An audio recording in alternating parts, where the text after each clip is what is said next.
I should have known something was wrong when I found the wine glasses still warm on the kitchen counter. Two of them, lipstick stains on both rims, one coral pink, one deep burgundy. Tess only wore coral pink. She said burgundy made her look like a vampire. Before we dive deeper into this story, I have one small request. Please subscribe, drop a like, comment, and hit that hype button to boost this channel so more people can discover these incredible Reddit stories. My name is Omar Collins, and I'm a photographer. Not the wedding kind, the real kind. I shoot portraits for magazines, corporate headshots, the occasional art gallery showing. I've got an eye for details that most people miss. The way shadows fall across a face. The split second when someone's mask slips, and you see who they really are underneath. That Tuesday evening in October, I'd driven back from a shoot in Albany 3 hours early. The client had been happy with what we got, and I was looking forward to surprising Tess with takeout from that Thai place she loved.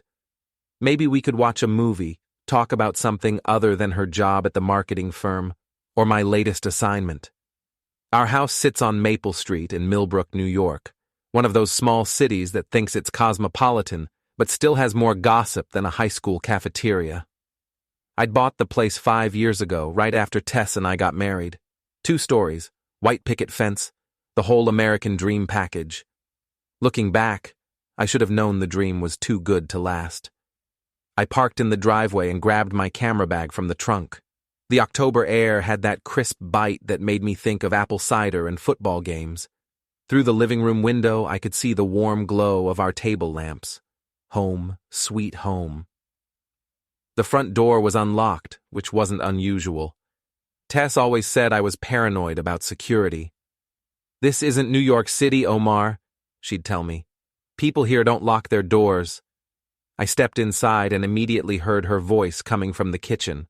She was laughing, that bright, musical laugh that had made me fall in love with her at a gallery opening 6 years ago, but something about it sounded different tonight. Sharper, more intimate. "Oh my God, Jules, you're terrible," Tess was saying. Her voice carried that slightly slurred quality it got after her second glass of wine.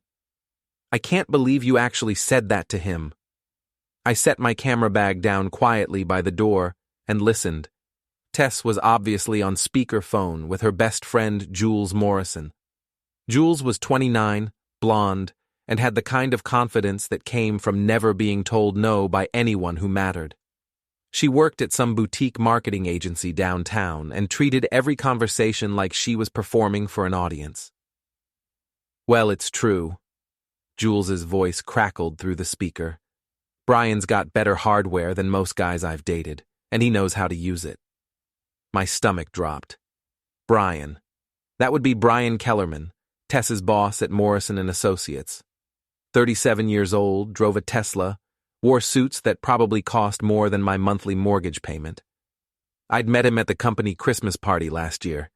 He had the kind of firm handshake and direct eye contact that screamed alpha male to anyone insecure enough to care. "You're so bad," Tess giggled. "But you're not wrong. He definitely knows what he's doing." The takeout containers slipped from my hands and hit the hardwood floor with a soft thud. Pad Thai noodles scattered across the entryway like pale worms. "Did you hear something?" Tess asked. "Probably just the neighbor's cat," Jules replied. "So tell me more about last weekend. Did you two actually—" "Jules!" Tess's voice dropped to a conspiratorial whisper, but I could still hear every word. "A lady never tells. But a woman gives details. Come on, Tess. I told you about my thing with Marcus from accounting." There was a pause. I pressed myself against the wall, hardly breathing. "Okay, fine," Tess said finally. "But you cannot tell anyone else about this. Promise me." Cross my heart and hope to die. It was incredible, Jules. I mean, really incredible. He took me to that boutique hotel in Hudson, the one with the river view rooms. We ordered room service and champagne, and he was so attentive. Like he really wanted to make sure I was happy. My hands were shaking. I'd been with Tess for 6 years, married for 5, and I couldn't remember the last time she'd described me as attentive. Hell, I couldn't remember the last time we'd had champagne together. How long has this been going on? Jules asked. About 3 months now. It started at that conference in Boston. We were both staying at the same hotel, and one thing led to another. 3 months. I tried to think back to July, when Tess had gone to that marketing conference. She'd come home with stories about boring presentations and terrible hotel food. She'd seemed distant for a few weeks after, but I'd attributed it to work stress. And Omar has no idea? Jules pressed. Omar barely notices when I get my hair cut, let alone when I'm having the best sex of my life with someone else. Tess's voice was casual, dismissive, like she was talking about switching laundry detergents. He's always buried in his camera or editing photos or planning his next big artistic breakthrough. I swear, sometimes I think he loves that Nikon more than he loves me. Well, maybe if he paid more attention to you, you wouldn't need to get it somewhere else, Jules said. Brian sounds amazing. When do I get to meet him properly? Soon. He's talking about taking me away for a long weekend next month. Maybe we'll make it a double date thing. I'd love that. God, Tess, you deserve to be happy. You've been settling for so long. Settling. The word hit me like a physical blow. I'd thought we were building a life together. Apparently, she'd been marking time until something better came along. I couldn't listen to anymore. Moving as quietly as possible, I backed toward the front door, stepping over the scattered noodles. My hands were still shaking as I turned the doorknob and slipped back outside. The cool October air hit my face like a slap. I sat in my car for 10 minutes, gripping the steering wheel and trying to process what I'd just heard. My wife of 5 years was having an affair with her boss, had been for 3 months, and according to her best friend, I was so oblivious that I deserved it. The photographer in me started cataloging details automatically.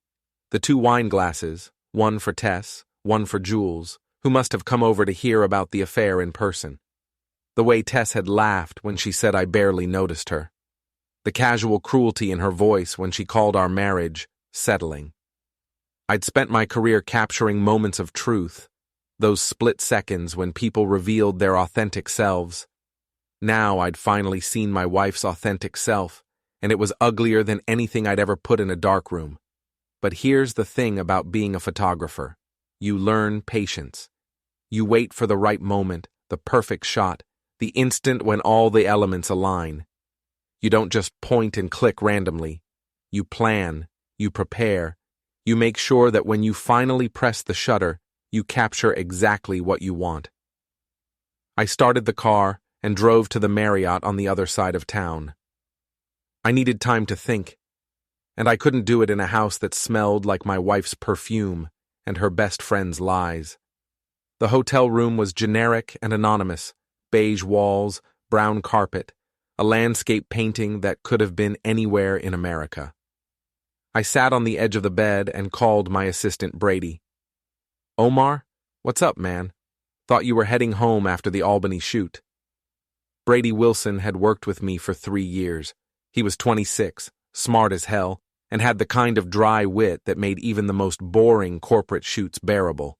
More importantly, he was loyal. In a business full of freelancers and fair-weather friends, Brady was the one person I could count on completely. Change of plans, I said. I need you to do me a favor, and I need you not to ask questions about it. Okay, Brady's voice was cautious. What kind of favor? I need you to call Jim Patterson at First National and ask him about getting new account access set up for the business. Tell him I want to restructure how we handle client payments. Jim Patterson was our business banker, and more importantly, he was someone who owed me a favor.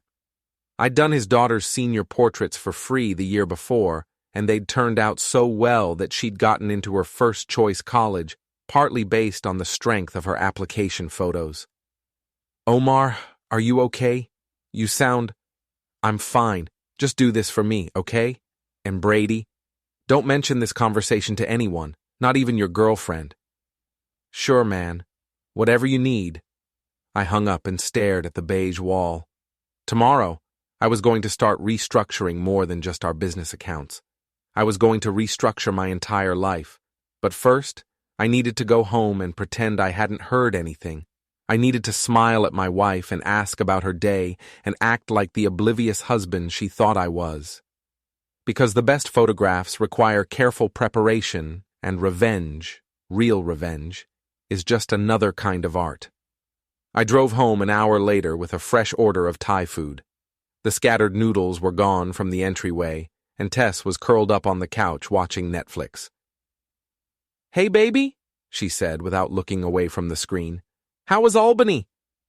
"Fine," I said, setting the food on the coffee table. "Client was happy with what we got. How was your day?" "Oh, same old stuff. Jules came by for a glass of wine, but she left about an hour ago." I nodded and unpacked the containers. Sweet and sour chicken for her, pad thai for me. The same order we'd been getting for 5 years. "Everything okay?" she asked, finally looking at me. "You seem quiet." I managed a smile. "Just tired. Long day." She reached over and squeezed my hand. Her engagement ring, the one I'd saved for 6 months to buy, caught the light from the television. "You work too hard, Omar. You should relax more." "Yeah," I said. "Maybe I should." We ate dinner and watched a romantic comedy that Tess had seen 3 times already. She laughed at all the same jokes and made the same comments about the male lead's hair. It was comfortable and familiar and completely hollow. When we went to bed that night, she kissed me goodnight the same way she had for 5 years, a quick peck on the lips, then rolling over to her side of the mattress. I lay awake, staring at the ceiling, listening to her breathe, and planning my next move. The thing about betrayal is that it changes everything, even the things that stay exactly the same. The next morning, I woke up before Tess and made coffee the way I always did. Dark roast, no sugar, splash of cream. But everything felt different now. The kitchen where I'd overheard her confession. The coffee mug she'd drunk wine from while talking about her affair. Even the morning light coming through the windows seemed harsher, more unforgiving. Tess stumbled downstairs in her robe at 7:30, hair messy, eyes still puffy from sleep. She looked beautiful in that effortless way that had first attracted me to her. Now I wondered if Brian saw her like this, or if she only showed him the polished version. "Morning, baby," she mumbled, accepting the coffee mug I handed her. "What's your schedule today?" "Studio work mostly. I've got those headshots for the law firm at 10, then editing this afternoon." I kept my voice casual, normal. "What about you?" "Staff meeting at 9. Brian wants to go over the Morrison Industries campaign." She said his name without any inflection, like he was just another coworker. The casual deception was almost impressive. "Might be a late night. You know how he gets when he's focused on a big project." "I bet he does," I thought. "No problem. I'll probably be at the studio late anyway." She kissed my cheek and headed upstairs to get ready. I listened to the shower running, the blow dryer, the familiar sounds of her morning routine. 20 minutes later, she came back down in a black dress that hugged her curves and heels that made her legs look endless. "Do I look okay?" she asked, doing a little spin. "Beautiful," I said, and meant it. That was the hell of it. She was beautiful. Beautiful and unfaithful and completely convinced that I was too stupid to notice. After she left, I sat in the kitchen for another 10 minutes, drinking coffee and thinking. Then I called Brady. "Did you talk to Jim Patterson?" "Yeah, first thing this morning. He said he can set up new business accounts whenever you want. Just need to come in and sign some paperwork." "Good. Can you handle the law firm shoot today? I've got some personal business to take care of." "Sure, no problem." "Omar, are you sure everything's okay? You've been acting weird since yesterday." "Everything's fine. I just need to handle some things." My first stop was First National Bank. Jim Patterson was a heavy-set man in his 50s with kind eyes and a firm handshake. His office was decorated with photos of his family, including several of the senior portraits I'd taken of his daughter. "Omar, good to see you. Brady said you wanted to restructure your business accounts? That's right. I want to set up a new business checking account, separate from the joint personal accounts I have with my wife. And I'd like to transfer the funds from our current business account into the new one. Jim nodded. No problem. Business and personal finances should be separate anyway. Better for tax purposes. It took about an hour to fill out the paperwork and arrange the transfers. By the time I left the bank, I had complete control over the business finances that Tess had never paid much attention to anyway. She'd always been happy to let me handle the money while she focused on her career. My next stop was downtown, to the office building where Tess worked. Morrison & Associates occupied the top 3 floors of a glass tower that tried very hard to look important. I'd been there for Christmas parties and summer barbecues, smiling and making small talk with people who thought I was just the photographer husband. I parked across the street and waited. At 12:15, Tess emerged from the building with Brian Kellerman. Even from a distance, I could see the body language that I'd missed before, the way she leaned into him when he talked, how he put his hand on the small of her back as they walked to his Tesla. I followed them to Chez Laurent, an upscale French restaurant that definitely wasn't the kind of place you took coworkers for lunch. They sat at a corner table, heads close together, sharing a bottle of wine that probably cost more than most people spent on groceries in a week.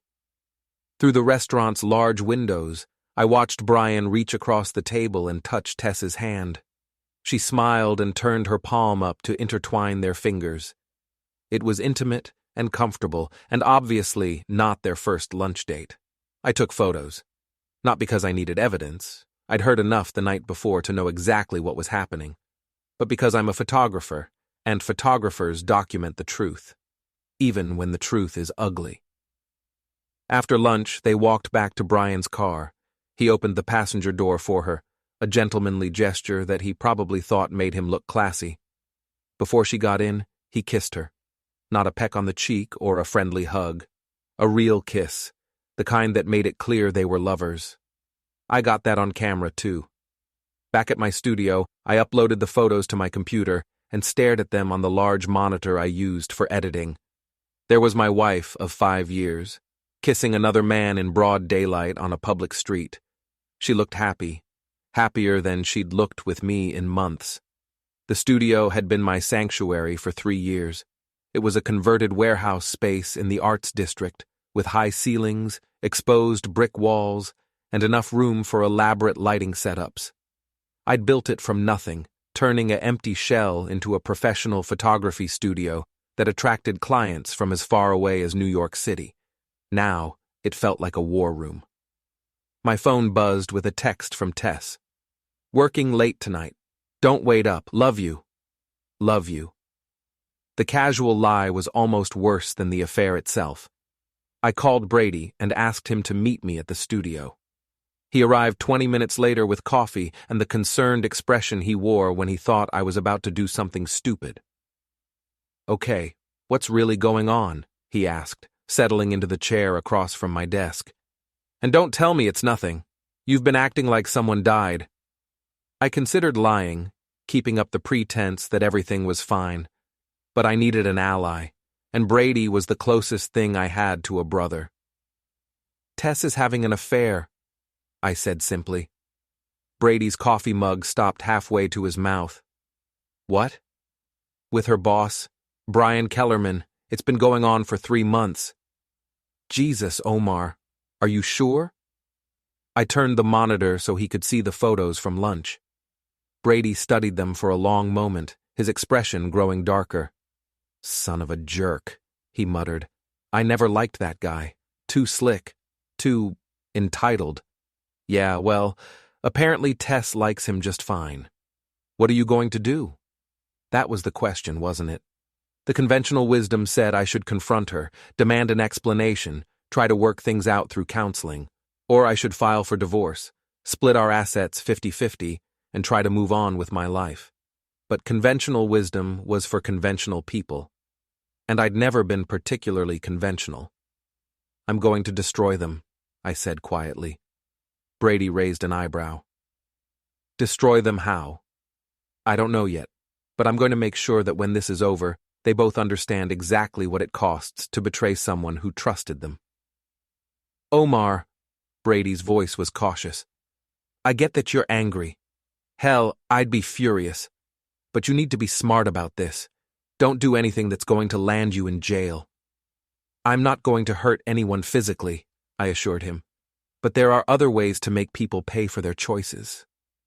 I spent the rest of the afternoon thinking and planning. Tess thought I was oblivious, that I was too buried in my work to notice what was happening in my own marriage. Brian probably thought I was just another cuckolded husband who would either ignore the situation or fall apart when I discovered it. They were both wrong. At 6 o'clock, my phone rang. Tess. Hey, baby. I'm going to be really late tonight. This Morrison Industries campaign is turning into a nightmare. No problem, I said. I'll probably work late too. Got a lot of editing to catch up on. You're the best. I don't know what I'd do without you. The irony was so thick I could have cut it with a knife. After she hung up, I drove to Brian's apartment building. He lived in one of those modern high-rise complexes that catered to young professionals with more money than sense. All glass and steel and pretentious architectural angles. I parked in the visitor section and waited. At 7:30, Brian's Tesla pulled into the garage. 5 minutes later, Tess's Honda Civic followed. She'd told me she was working late, but apparently her definition of work had evolved. I sat in my car for 2 hours, watching the lights in Brian's 14th floor apartment. Around 9:30, I saw two silhouettes moving past the windows. They were close together, intimate. At one point, one of the silhouettes, Tess, based on the height and hair length, appeared to be dancing while the other watched. My wife was dancing for another man while I sat in a parking garage like a private detective in a bad movie. But here's what Tess and Brian didn't understand. I wasn't just a betrayed husband anymore. I was a photographer with a mission. And the best photographs are the ones that reveal truth in ways people never expected. I drove home to our empty house and sat in the kitchen, where I'd overheard that phone conversation 24 hours earlier. The wine glasses were gone, washed and put away like the evidence of secrets shared between friends. I opened my laptop and started researching Brian Kellerman. Social media profiles, professional background, business connections. If I was going to destroy someone, I needed to understand them completely. Their strengths, their weaknesses, their pressure points. Brian was 37, divorced, no kids. He drove a Tesla Model S, lived alone in that expensive high-rise, and made about 3 times what I did annually. His Instagram was full of photos from expensive restaurants, weekend trips to the Hamptons, and gym selfies that showed off his personal trainer's work. He was everything I wasn't: wealthy, polished, conventionally successful. The kind of man who wore $1,000 watches and had opinions about wine vintages. The kind of man who could take someone else's wife to boutique hotels without worrying about the cost. But everyone has vulnerabilities. Everyone has something they're afraid to lose. I just had to find his. At midnight, Tess's headlights swept across the living room windows. I closed the laptop and went upstairs, pretending to be asleep when she slipped into bed beside me. She smelled like expensive cologne and wine and betrayal. "Omar," she whispered, "are you awake?" I kept my breathing steady and didn't respond. After a few minutes, she rolled over and went to sleep. I lay there in the darkness, listening to her breathe, and continued planning. The shutter hadn't clicked yet, but I was getting ready for the perfect shot. The next morning brought the kind of crisp October weather that made Millbrook look like a postcard. Golden leaves, blue sky, the kind of light that photographers dream about. I was drinking coffee and reading Brian Kellerman's LinkedIn profile when Tess came downstairs. "Morning," she said, kissing the top of my head. "You were gone to the world when I got home last night." "Long day," I replied without looking up from my laptop. "How did the campaign meeting go?" "Exhausting. Brian's a perfectionist. He made us go over every detail 3 times. She poured herself coffee and leaned against the counter. but I think we finally got it right. The casual lies were becoming almost impressive in their creativity. I wondered if she practiced them, or if deception just came naturally to her now. That's great. I know how important this project is to you. It really is. If we land Morrison Industries, it could mean a promotion for me. Maybe even a partnership track. A partnership. With Brian, no doubt. I imagined them working late together, celebrating their success, building a future that didn't include the oblivious photographer husband. After Tess left for work, I called Mrs. Fenn, our 70-year-old neighbor. Margaret Fenn had lived on Maple Street for 40 years and knew everyone's business better than they knew it themselves. She was also lonely since her husband died, which made her eager to chat with anyone who showed interest. "Omar, dear, how lovely to hear from you. How are you and Tess doing?" "We're fine, Mrs. Fenn. Actually, I was wondering if you could do me a favor. I'm planning a surprise party for Tess's birthday next month, and I need to keep track of when she's home so I can make arrangements without her knowing." It was a lie, but a harmless one, and Mrs. Fenn loved being included in romantic gestures. "Oh, how wonderful! Of course I'll help. What do you need me to do?" "Just keep an eye on when she comes and goes for the next few weeks. I want to make sure I schedule the party planning for when she's not around. I'd be delighted to help. You're such a thoughtful husband, Omar. Tess is lucky to have you." If only she knew. My next call was to Detective Sarah Madsen. We'd met 2 years earlier when someone broke into my studio and stole some equipment. She'd handled the case professionally and efficiently, and we'd stayed in touch occasionally. She was smart, honest, and had the kind of dry sense of humor that I appreciated. "Omar Collins. Haven't heard from you in a while. Please tell me nobody broke into your studio again." "No, nothing like that. I was actually calling to ask about something hypothetical. If someone wanted to, say, expose infidelity in a very public way, what would be the legal boundaries?" There was a pause. "This is hypothetical?" "Completely hypothetical." "Uh-huh. Well, hypothetically speaking, as long as you're not breaking any laws to gather information, and you're not making false statements, and you're not harassing or threatening anyone, you can pretty much say whatever you want. First Amendment and all that." "What about recording conversations?" "In New York, you can record any conversation you're a party to without the other person's consent. But you can't record conversations between other people without their knowledge. That would be wiretapping." "Good to know, hypothetically." "Omar, if this isn't actually hypothetical, be careful. Angry people do stupid things, and stupid things have consequences." "I'll keep that in mind." That afternoon, I drove to Morrison & Associates again. This time, I wasn't there to spy. I was there to introduce myself properly to Brian Kellerman. The receptionist was a young woman with perfect makeup and a professional smile. "Can I help you?" "I'd like to see Brian Kellerman, please. Tell him Omar Collins is here."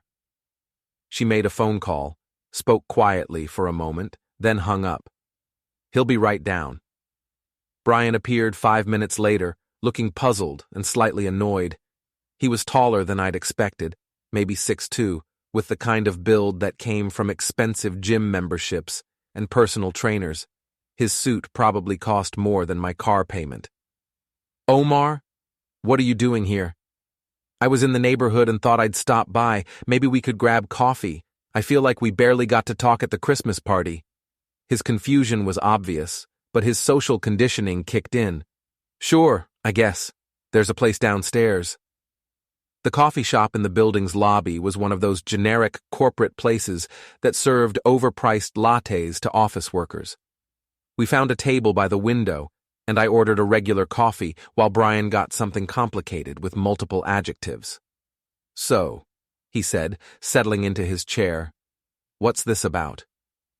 "I wanted to thank you for taking such good care of Tess. She's been so happy at work lately, really energized."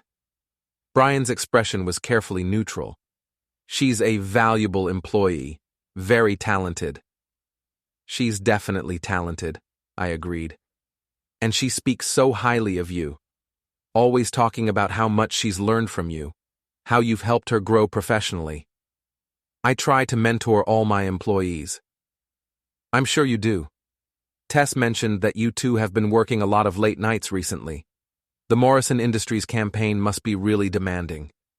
A flicker of something, guilt, fear, crossed his face. It's a big project, requires a lot of attention to detail. I appreciate you taking the time to work so closely with her. Not every boss would be so hands-on. The double meaning wasn't subtle, and Brian caught it. His jaw tightened slightly. Is there something specific you wanted to discuss, Omar? I smiled and pulled out my phone. Actually, yes. I wanted to show you some photos I took yesterday. I swiped through the pictures slowly. Brian and Tess at lunch, holding hands across the table, the kiss by his car. His face went pale as he realized what he was seeing. Where did you get these? I took them. It's what I do. I'm a photographer. I put the phone away. The question is, what are we going to do about this situation? Brian looked around the coffee shop, probably checking to see if anyone was listening. His composure was cracking, and I could see the entitled rich boy underneath the professional veneer. Look, Omar, I think there's been a misunderstanding. Has there? Because these photos seem pretty clear to me. That's you kissing my wife in broad daylight on a public street, unless you're going to tell me it was some kind of business greeting. We need to discuss this privately. We are discussing it privately. This is just a friendly conversation between two men who have something in common. What do you want? There it was, the question I'd been waiting for. Brian Kellerman, successful businessman, master of the universe, reduced to asking what it would cost to make his problem go away. I want you to understand something, I said quietly. Tess thinks I'm oblivious. She thinks I'm so buried in my work that I don't notice what's happening in my own marriage. And maybe she's right. Maybe I have been oblivious. But I'm not anymore.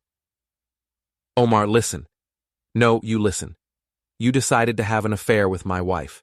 That was your choice. But choices have consequences. And I'm going to make sure you understand exactly what those consequences are. I stood up and dropped a $5 bill on the table. Enjoy your expensive coffee, Brian, and give my regards to Tess when you see her tonight. I walked away, leaving him sitting there with his complicated latte and his complicated life. The first move had been made. Now I had to wait and see how he would respond. That evening, Tess came home at her normal time, which surprised me. I'd expected another late night at the office. How was your day? I asked as she kicked off her heels. Fine, busy. Brian seemed distracted during our afternoon meeting, though. I hope he's not getting sick. Distracted. That was one word for it. Maybe he's just stressed about the big campaign. Maybe. She studied my face. What about you? You seem, I don't know, different lately. Different how? More attentive, I guess, like you're really looking at me for the first time in months. She wasn't wrong. I was looking at her, really looking. Seeing the woman who had shared 6 years of my life, who had promised to love and honor me, who was systematically destroying our marriage while pretending everything was normal. Maybe I'm just realizing how lucky I am, I said. She smiled and kissed me, and for a moment I almost forgot about the photos on my phone and the plan forming in my mind. Almost. That night, after Tess fell asleep, I went downstairs and opened my laptop. I had work to do. The next phase of my plan required careful preparation, and I wanted everything to be perfect. After all, the best photographs are the ones that capture the exact moment when someone's world changes forever. The Millbrook Arts Festival happened every October, turning the downtown area into a maze of white tents and creative pretensions. Local artists displayed their work. Food trucks served overpriced organic everything, and the kind of people who used summer as a verb wandered around pretending to understand abstract expressionism. I'd participated in the festival for 3 years running, usually setting up a booth to display some of my portrait work, and maybe book a few new clients. This year I had something different in mind. "Are you sure about this?" Brady asked as we loaded equipment into my van. "This seems like it might be crossing a line." "What line would that be?" "The line between justified revenge and public humiliation." "Those aren't mutually exclusive," I pointed out. "Besides, they humiliated me first. They just did it privately." Brady shook his head, but continued loading camera equipment. He'd been my assistant long enough to know that once I committed to a creative vision, I saw it through to completion. The festival setup began at 7 a.m. on Saturday morning. My booth was in a prime location, corner spot with high foot traffic right across from the main performance stage. I'd paid extra for the premium placement, telling the organizers I was planning a special interactive photography exhibit. That wasn't exactly a lie. By 9 a.m., when the festival officially opened, I was ready. My booth looked professional and inviting. Clean white displays, carefully arranged portrait samples, business cards in neat stacks. But the centerpiece was something new. A large monitor connected to my laptop with a sign that read, "Millbrook Moments, Real Life, Unfiltered." The first few hours were routine. Festival goers stopped by to look at my work. A few asked about portrait sessions, and I made polite conversation about lighting techniques and camera equipment. Brady worked the crowd, handing out business cards and booking appointments. Around noon, I saw them. Tess and Brian were walking through the festival together, trying to look casual and failing completely. They maintained a careful distance between them, but I could see the subtle intimacy in their body language, the way she tilted her head when he spoke, how he guided her through the crowd with light touches on her arm. They were putting on a performance for the benefit of anyone who might know Tess was married, but they weren't performing for me. They didn't even know I was watching. I waited until they were browsing a jewelry booth about 50 feet away, then activated the slideshow I'd prepared on my monitor. The first image was innocent enough, a candid shot of downtown Millbrook during lunch hour, people walking and talking and going about their business, the kind of street photography that won awards and looked artistic in coffee shops. The second image was Brian and Tess at lunch 3 days earlier, holding hands across the table at Chez Laurent. I heard a woman gasp behind me. "Oh my God, is that Tess Collins?" The third image showed them walking to Brian's car, his hand on her back in a gesture that was clearly intimate rather than professional. "She's married," someone else whispered. "I know her husband, he's a photographer." The fourth image was the kiss, clear, well-composed, undeniably romantic. My wife of 5 years kissing another man like her life depended on it. By now, a small crowd had gathered around my booth. People were pulling out their phones, taking pictures of the pictures, whispering to each other with the kind of excitement that comes from witnessing someone else's scandal. "Excuse me?" a woman in her 50s asked, "but isn't this invasion of privacy?" "Not at all," I replied calmly. "These photographs were taken in public spaces. No expectation of privacy. It's street photography, documenting real life as it happens." "But that woman, isn't she your wife?" "She is indeed, and that man is her boss. They make a lovely couple, don't you think?" The crowd was growing larger. Word was spreading through the festival the way gossip spreads through small towns, quickly and with embellishments. I could see people pointing toward the jewelry booth where Tess and Brian were still browsing, oblivious to the fact that their affair was being broadcast 50 feet away. "Omar?" I turned to find Detective Sarah Madsen standing at the edge of the crowd, looking concerned and slightly amused. She was off duty, wearing jeans and a sweater, but she still carried herself with the alert posture of a cop. "Sarah, enjoying the festival?" "I was until I heard there was some kind of disturbance at your booth. Something about compromising photographs?"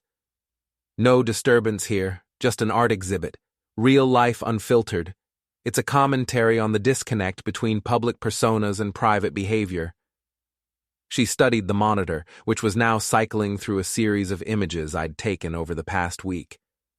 Brian and Tess at various restaurants, walking together, clearly comfortable in each other's company. This is your wife, she said quietly. Yes. And you're displaying photos of her affair at a public festival. I'm displaying photographs of two people in public spaces. The interpretation is up to the viewer. Sarah shook her head. You're playing with fire, Omar.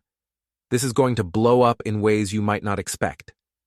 She was right, of course. But sometimes you have to burn things down before you can build them back up.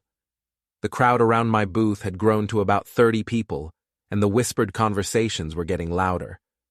Someone had clearly gone to warn Tess and Brian, because I could see them pushing through the crowd toward my booth, both looking panicked. Omar! Tess's voice cut through the chatter. What the hell is this? She stood in front of the monitor, staring at an image of herself laughing at something Brian had said during their lunch date. Her face was pale, but her eyes were blazing with anger. It's an art exhibit, I said calmly. Street photography. I thought you'd appreciate seeing my latest work.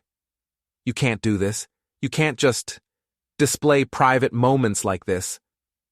Private moments? These were all taken in public places. Restaurants, sidewalks, parking lots. Nothing private about them. Brian appeared beside her, his face red with anger and embarrassment. Take these down right now. I don't think so, I replied. This is my booth, my equipment, my photographs, First Amendment, and all that.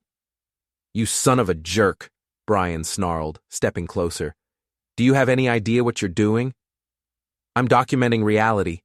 Isn't that what photographers do? The crowd was loving this. Nothing brought people together like watching someone else's marriage explode in public. Phones were out, recording everything, and I knew that within hours this would be all over social media. Omar, please, Tess said, her voice breaking. Can we talk about this privately? Privately? Like the way you've been talking to Brian privately for the past 3 months? She flinched as if I'd slapped her. You knew? I'm not as oblivious as you thought, Tess. I know about the hotel in Hudson, the conference in Boston, all the late nights at the office. I know everything. Brian grabbed my arm. You're going to shut this down right now, or I'm calling the police. The police are already here, Sarah said, stepping forward and showing her badge. And as far as I can tell, no laws are being broken. These photographs were taken in public spaces, which means no expectation of privacy. It's all perfectly legal. But it's harassment, Brian protested. It's defamation. Defamation requires false statements, Sarah replied. These appear to be accurate photographs of actual events, and harassment requires a pattern of behavior intended to intimidate or threaten. This looks like a photography exhibit to me. I could have kissed her. Instead, I just smiled and activated the next part of my slideshow, a series of screenshots from Brian's social media accounts, showing him at expensive restaurants and exclusive events, always alone, always presenting himself as a successful single man. Interesting contrast, don't you think? I said to the crowd. Public versus private personas, the faces we show the world versus the truth of our actions. Tess was crying now, mascara running down her cheeks. Omar, please stop this. We can work this out. We can go to counseling. We can what? Pretend this never happened? Go back to you lying to me every day while you sleep with your boss? The crowd gasped at my bluntness, but I was past caring about social niceties. You made your choice, Tess. Both of you did. You chose to have an affair. You chose to lie to me for 3 months. You chose to make me look like a fool. Now you get to live with the consequences of those choices. Brian was practically vibrating with rage. This isn't over, Collins. I'll sue you for everything you have. Sue me for what? Taking photographs in public? Displaying them at an art festival? Good luck with that. I'll destroy you. I'll make sure you never work in this town again. You'll try, I agreed. But here's the thing about reputation, Brian. Once it's gone, it's really hard to get back. And thanks to everyone here with their phones, your reputation is about to become a very public discussion topic. As if on cue, several people in the crowd held up their phones, making it clear they'd been recording the entire confrontation. Brian's face went from red to white as he realized the implications. "Come on, Tess," he said, grabbing her arm. "We're leaving." "No," she said, pulling away from him. "I need to talk to Omar, alone." "Tess." "Go, Brian. Just go." He looked like he wanted to argue, but the crowd was staring at him with a mixture of fascination and disgust. He turned and pushed through the people, leaving Tess standing in front of my booth with tears streaming down her face. "Omar," she said quietly, "I know you're angry, and you have every right to be. But please, can we go somewhere private and talk about this?" I looked at her, really looked at her.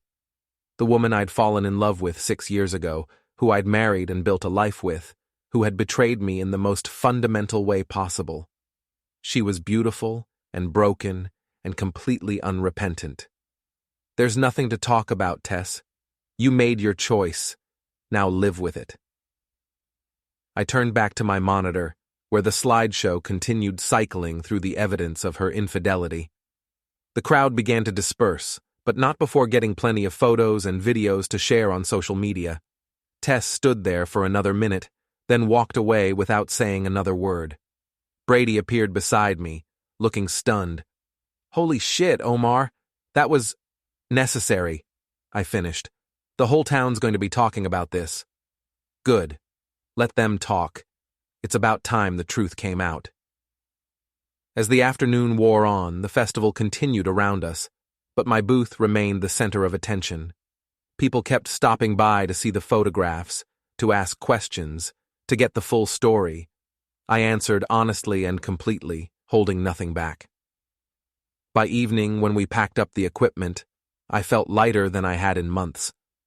The secret was out, the lies were exposed, and everyone in Millbrook knew exactly what kind of people Tess and Brian really were. The shutter had finally clicked, and the image was perfect. The storm hit Millbrook 3 days after the festival, bringing with it the kind of rain that turned streets into rivers and made everyone wish they'd paid more attention to their roof maintenance. I was in my studio, editing photos from a corporate shoot, when Brady called. "You need to see this," he said without preamble. "See what?" "Check your email, and maybe pour yourself a drink first." I opened my laptop and found a message from an address I didn't recognize. The subject line read, "You think you're so smart." The email contained a single attachment, a video file. I clicked on it and watched myself at the arts festival, confronting Tess and Brian in front of the crowd. But this version had been edited to make me look like the aggressor, cutting out the context and focusing on the moments when I'd been most harsh. "Someone's trying to make you look like the bad guy," Brady said when I called him back. "Any idea who?" "Probably Brian. He's got money and connections, and he's probably pissed off enough to hire someone to do damage control." The video had been uploaded to YouTube and was already starting to spread on social media. The comments section was split between people who thought I was justified and people who thought I was a vindictive bastard. Both groups were probably right. My phone rang. Tess. "Omar, we need to talk."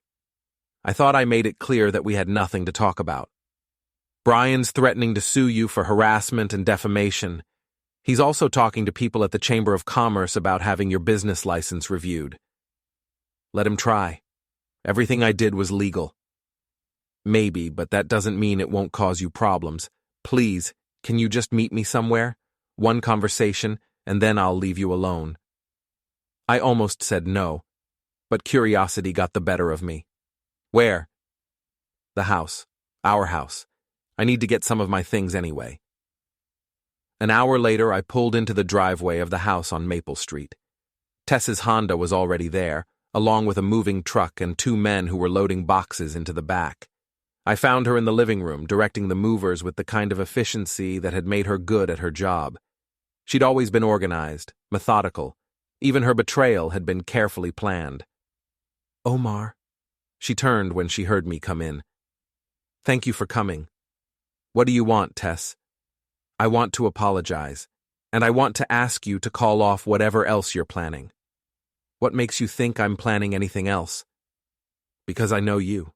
You're methodical, just like me. The festival was just the beginning, wasn't it? She wasn't wrong. I had been planning next steps, ways to make sure Brian understood the full cost of his choices. But looking at her now, surrounded by boxes and the remnants of our life together, I felt something I hadn't expected: pity.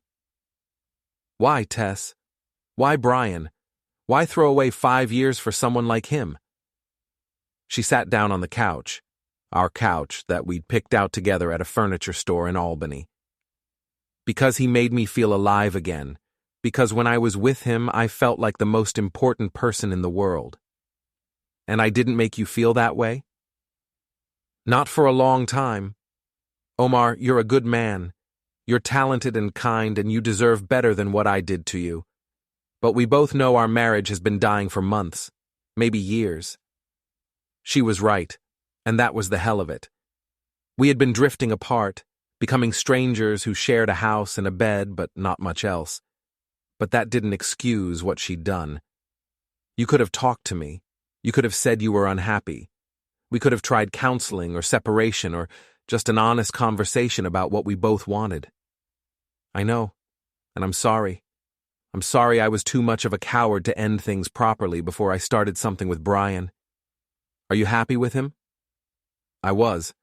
But after what happened at the festival, Brian's not handling the public attention well. He's talking about taking a job in another city, starting over somewhere else. And you'd go with him? I don't know. Maybe. Or maybe I'll start over on my own. She looked around the room. Either way, I can't stay here. Not after what happened. One of the movers appeared in the doorway. Ma'am, we've got everything loaded except the bedroom furniture you marked. Thank you. I'll be right there. After the mover left, Tess turned back to me.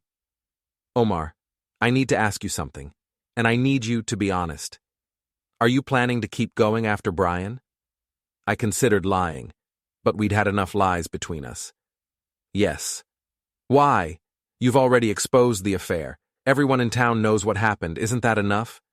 He threatened to destroy my business, said he'd make sure I never worked in this town again. That makes it personal. So this isn't about me anymore. It's about your pride. Maybe. Does it matter? She studied my face for a long moment. The man I married wouldn't have done what you did at the festival. He was too kind, too forgiving. I guess I changed him into someone harder. People change, Tess, usually because circumstances force them to. I suppose they do. She stood up and walked to the front door. I'll be staying at Jules's place until I figure out what's next.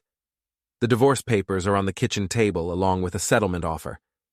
I'm not asking for alimony or half the business, just my car and my personal things. That's generous of you. It's the least I can do. She paused in the doorway. For what it's worth, I really am sorry. You deserved better than what I gave you. After she left, I sat in the empty living room and listened to the rain against the windows. The house felt different already, not just because half the furniture was gone, but because the pretense was finally over. No more lies, no more deception, no more marriage that existed only on paper. My phone buzzed with a text from an unknown number. Back off, or you'll regret it. I smiled and typed back, Who is this? You know who it is. I'm warning you. Stay away from me and stay away from my business. Brian. Apparently, he'd gotten a new phone number, probably because I still had photos of his old one from our coffee shop encounter. Or what? I replied. Or I'll make sure everyone knows what kind of man you really are. Vindictive, obsessive, unstable. I've got lawyers, Omar. Good ones. Looking forward to meeting them. I put the phone away and walked through the empty house, room by room. 5 years of marriage, reduced to echoes and dust bunnies. But I didn't feel sad anymore. I felt free. The next morning brought sunshine and a new email from Brian's lawyer, a formal cease and desist letter demanding that I stop harassing his client and remove all photographs from public display. It was full of legal language and empty threats, the kind of document that cost a lot of money and accomplished nothing. I forwarded it to my own lawyer, a woman named Patricia Chen, who specialized in First Amendment cases and had a reputation for not backing down from bullies. "This is garbage," she said when she called me an hour later. "Pure intimidation. Everything you did was legal, and they know it." "So, I can ignore it?" "You can frame it and hang it on your wall if you want. But Omar, be careful. Rich guys like this don't like being embarrassed. They sometimes do stupid things when they feel cornered." That afternoon, I was at my studio when Brady burst in looking panicked. "Omar, you need to see this. Now." He pulled up a news article on his phone. The headline read, "Local photographer accused of stalking and harassment." The article quoted several unnamed sources describing me as obsessed and potentially dangerous. It mentioned the festival incident, but framed it as an unprovoked attack on an innocent couple. There were quotes from people claiming I'd been following Tess and Brian for weeks, taking photos without their consent, and making threatening phone calls. All lies, but convincing ones. "This is character assassination," Brady said. "They're trying to destroy your reputation before you can do any more damage to theirs." "Yeah, well, two can play that game." I spent the next 2 hours on my computer, putting together a comprehensive response. Screenshots of Brian's threatening texts, time-stamped photos showing that all my surveillance had been conducted in public spaces, a detailed timeline of events that made it clear who had been the aggressor. But before I could publish anything, my phone rang. Detective Sarah Madsen. "Omar, I need you to come down to the station, now." "What's this about?" "Brian Kellerman filed a formal complaint against you. Stalking, harassment, threatening behavior. I need to get your side of the story before this goes any further." An hour later, I was sitting in an interview room at the Millbrook Police Department, telling my story to Sarah and her partner, Detective Mike Torres. I showed them the photos, the text messages, the timeline of events. I explained about overhearing Tess's phone conversation, following them to lunch, the confrontation at the festival. "So, you admit to following them and taking photographs without their knowledge," Torres said. "I admit to taking photographs in public spaces, which is completely legal." "What about these text messages from Kellerman?" Sarah asked, looking at the screenshots on my phone. "He threatened to destroy my business after I confronted him about the affair. That's when this became personal." Torres and Sarah exchanged glances. "Omar," Sarah said carefully, "Kellerman claims you've been calling his office and hanging up, driving by his apartment building at night, and leaving threatening messages." "That's bullshit. I confronted him once, at a coffee shop. I've never called his office or driven by his apartment." "Can you prove that?" "Can he prove I did? The burden of proof is on the accuser, isn't it?" They kept me there for 2 hours, going over every detail of the past week. In the end, they had to let me go. There was no evidence of any actual crime, just Brian's word against mine. But as I was leaving, Sarah pulled me aside. "Omar, I believe you. But you need to be smart about this. Kellerman's got money and connections, and he's clearly willing to play dirty. Don't give him any ammunition to use against you." "What do you suggest I do? Just let him destroy my reputation?" "I suggest you be very careful about your next move, because if this escalates any further, someone's going to get hurt." That night, I sat in my empty house and thought about Sarah's warning. She was right. This was escalating beyond what I'd originally planned. Brian was fighting back, and he was better at character assassination than I'd expected. But I'd come too far to stop now, and I still had one card left to play. The storm was coming back, the weather service said, bigger than the last one, with the potential for real damage. Perfect conditions for the kind of dramatic finale that would end this once and for all. I picked up my phone and started making calls. It was time for the final shot, the one that would expose Brian Kellerman for what he really was and end his ability to threaten me or anyone else. The shutter was about to click one last time. The next evening, as the storm clouds gathered over Millbrook, I put my plan into motion. I'd spent the day making preparations, setting up equipment, and reaching out to contacts I'd cultivated over 3 years of business in this town. Brian had made a mistake when he'd tried to destroy my reputation with lies and legal threats. He'd assumed I was just a small-town photographer with no real connections or resources. He'd forgotten that photographers see everything, and that people tell photographers things they don't tell anyone else. At 7 p.m., as the first drops of rain began to fall, I sent out a mass email to every contact in my phone: media contacts, business associates, former clients, social media followers. The subject line read, "The real story, evidence attached." The email contained everything. The original photos of Tess and Brian's affair, yes, but also much more. Screenshots of Brian's threatening text messages, copies of his social media posts showing him at expensive restaurants and events while claiming to be working late. Financial records that I'd obtained through a private investigator, showing that Brian had been using company funds to pay for his dates with Tess. But the centerpiece was a recording I'd made during our coffee shop confrontation, when Brian had essentially admitted to the affair and asked what I wanted to make it go away. In New York, I was legally allowed to record any conversation I was a party to, and Brian's own words condemned him more effectively than anything I could have written. Within an hour, the story was everywhere. Local news websites picked it up first, then social media, then the regional papers. The narrative that Brian had tried to create of me as an obsessed stalker crumbled in the face of actual evidence. My phone started ringing at 8 p.m. and didn't stop. Reporters wanting interviews, friends offering support, former clients expressing outrage at Brian's behavior. The story had gone viral in the way that only small-town scandals can, spreading beyond Millbrook to the wider region.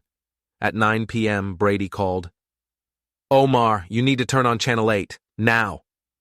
I switched on the television to find a breaking news report about Brian Kellerman and Morrison and Associates. The company's board of directors had called an emergency meeting after learning about the misuse of company funds. Brian had been placed on administrative leave pending a full investigation. Sources close to the company say that Kellerman used corporate credit cards to pay for expensive dinners and hotel rooms during his affair with employee Tess Collins, the reporter said. The total amount is estimated to be in the tens of thousands of dollars. I smiled. The private investigator had been worth every penny. At 10 p.m., as the storm reached its peak, someone started pounding on my front door. I looked through the peephole and saw Brian Kellerman standing on my porch, soaked from the rain and looking like he'd been drinking. "Open the door, Collins," he shouted. "We need to talk." I considered calling the police, but decided I wanted to hear what he had to say. I opened the door but left the chain lock engaged. "What do you want, Brian?" "You son of a jerk! You've destroyed everything. My job, my reputation, my entire life. You destroyed those things yourself when you decided to have an affair with my wife and steal from your company to pay for it. I never stole anything. Those were legitimate business expenses. Hotel rooms for you and Tess, expensive dinners that had nothing to do with work. The board of directors seems to disagree." He slammed his fist against the door. "You think you're so smart, don't you? You think you've won?" I think I've exposed the truth. What happens next is up to other people. This isn't over, Collins. I'll find a way to make you pay for this. No, Brian, it is over. You lost the moment you decided to threaten me instead of just accepting the consequences of your actions. I closed the door and listened to him shouting obscenities from the porch for another minute before he finally left. Through the window, I watched him stumble back to his Tesla, slip on the wet walkway, and fall face first into a puddle. Even in defeat, he couldn't maintain his dignity. The next morning brought sunshine and vindication. The story had spread beyond the local news to regional papers and even some national websites. Brian Kellerman had become a cautionary tale about corporate executives who abused their power and position. Morrison and Associates released a statement announcing Brian's termination and promising full cooperation with authorities investigating the misuse of company funds. Tess, as his accomplice in the affair was also let go. My phone rang at noon. Tess. Omar, I just wanted to say, I'm sorry. About all of this. I never wanted it to go this far. How far did you want it to go, Tess? You were happy to let Brian threaten me and try to destroy my business. You only care now because you're facing consequences too. That's not... Okay, maybe you're right. Maybe I deserve this. But Brian's talking about leaving town, and I don't know what I'm going to do. I can't find work anywhere around here now. That's not my problem anymore. I know, I wanted you to know that I never meant for anyone to get hurt. But you did get hurt. We all did. The difference is some of us deserved it. She hung up without saying goodbye. That afternoon, I reopened my studio for business. The controversy had actually been good for my reputation. Potential clients saw me as someone who stood up for himself and told the truth, even when it was difficult. My appointment book filled up within hours. Brady arrived with coffee and congratulations. So what's next, boss? Next, we get back to work. Take pictures, tell stories, document the truth. And Brian? Think he'll really leave town? Probably. Men like him don't stick around to face the consequences of their actions. They run away and start over somewhere else, usually with a new identity and a sob story about being wrongly accused. What about Tess? I thought about that for a moment. Tess will figure something out. She always does. She's tougher than people think. As the afternoon wore on, I found myself thinking about the past week and everything that had happened. A marriage ended, careers destroyed, reputations ruined. It had been brutal and messy and completely necessary, because the truth matters. In a world full of lies and deception and people who think they can get away with anything, someone has to be willing to hold up a mirror and show people who they really are. That's what photographers do. We capture moments of truth, preserve them, and share them with the world. Sometimes those moments are beautiful. Sometimes they're ugly. But they're always real. The shutter clicked twice. Once when I discovered the affair, and once when I decided to expose it.